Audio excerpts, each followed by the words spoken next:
సిద్దిపేట జిల్లా గజ్వేల్ కోర్టు ఆవరణలో జాతీయ లోక్ అదాలత్ కార్యక్రమాన్ని నిర్వహించారు. ఈ సందర్భంగా న్యాయమూర్తి స్వాతి గౌడ్ మాట్లాడుతూ కక్షిదారుల మధ్య ఉన్న కోర్టు వివాదాల పరిష్కారం కోసం ఇరు వర్గాలు రాజీ కావడం మంచి పరిణామం అన్నారు.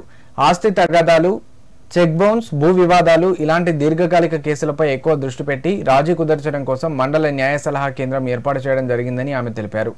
లోక్ అదాలత్ కార్యక్రమంలో సుమారు 130కి పైగా కేసులు పరిష్కారం అయ్యాయని ఆమె తెలిపారు. ఈ కార్యక్రమంలో గజ్వేల్ ఏసీపీ నర్సయ్యతో పాటు బార్ అసోసియేషన్ అధ్యక్షులు, న్యాయవాదులు పాల్గొన్నారు.